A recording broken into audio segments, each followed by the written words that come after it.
ही वाले थे कि तभी ब्रह्मा जी आ गए और दोनों हाथ जोड़कर यमराज से प्रार्थना की, हे यम, आप इस काल दंड से रावण को ना मारें, क्योंकि मैं इसे वरदान दे चुका हूं। अगर आप इसे मार देंगे तो मेरा वरदान झूठा साबित हो जाएगा। इस पर यमराज बोले, हे भगवान, आप मेरे स्वामी हैं, मैं आपकी बात नहीं टाल सकता, मैं इस पापी को नहीं मारूंगा। लेकिन अब आप ही बताएं कि इस लड़ाई में अब मैं क्या करूं? ये तो आपके वरदान की शक्ति से बच जाएगा, तो मैं ही यहां से चला जाता हूं। ये कहकर यमराज वहां से चले गए। इस तरह रावण ने यमराज को भी जीत लिया। इस जीत के बाद रावण और भी भयानक हो चुका था। उसका घमंड आसमान से भी ऊंचा हो चला था। उसका अगला निशाना पाताल पर था। अपने मंत्रियों के साथ रावण समुद्र में घुस गया, जहां वरुण देव की सुरक्षा में दैत्य और नाग रहते थे। वहां जाकर भी रावण ने उत्पात ही मचाया। नागों और दैत्यों की अलग अलग पुरी में जाकर लड़ाई की और लाखों दैत्यों को मार डाला। इसी जगह रावण ने दुश्मन समझकर अपने बहनोई को भी मार दिया था। इस तरह सबको जीतकर वो आगे बढ़ता गया। आखिर में रावण की नजर वरुण देव के भव्य महल पर पड़ी। उस समय वरुण देव ब्रह्मा जी के पास गए हुए थे, लेकिन रावण ने फिर भी उनके महल पर हमला बोल दिया और वरुण देव के बेटों को हराकर वहां भी अपनी जीत का झंडा गाड़ दिया। अब रावण ने पाताल भी जीत लिया था। जैसे जैसे रावण जीतता गया, उसका चरित्र और खराब होता गया। पाताल से लौटते समय रावण के रास्ते में जो भी सुंदर लड़की दिखी, उसने उसको उठा लिया।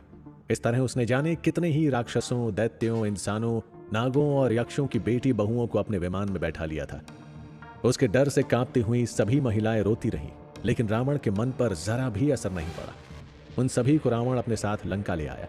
राक्षसों ने उनका खूब स्वागत किया, लेकिन उसकी बहन अचानक बेहाल होकर उसके सामने गिर पड़ी। रावण ने शूर्पणखा को जमीन से उठाया और प्यार से पूछा, क्या हुआ, क्यों बेचैन हो रही हो? आंखों में आंसू भरे शूर्पणखा बोली, लाखों दैत्यों को मारते मारते तुम इतने अंधे हो गए कि मेरे पति को ही मार डाला।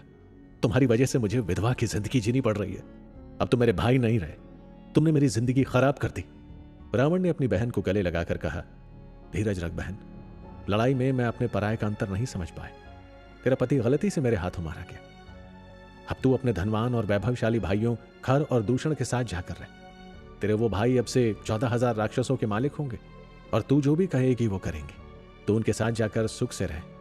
फिर रावण के दोनों मौसेरे भाई खर और दूषण शूर्पणखा को साथ लेकर दंडक नाम के वन में जाकर बस गए।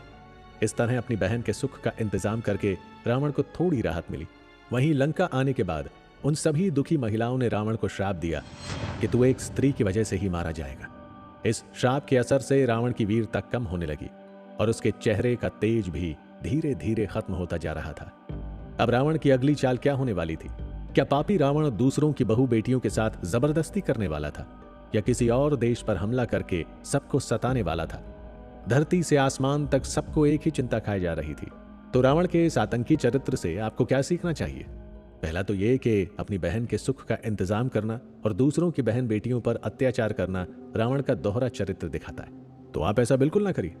आपके मन में सभी के लिए एक जैसी भावना होनी चाहिए।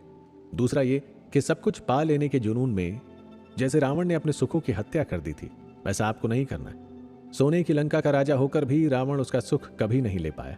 वो हमेशा बेचैन घूमता रहा। सबको परेशान करते करते उसने कब अपना सुख चैन खो दिया, उसे खुद भी पता नहीं चला। आपको उसकी इन्हीं गलतियों से सीखना चाहिए।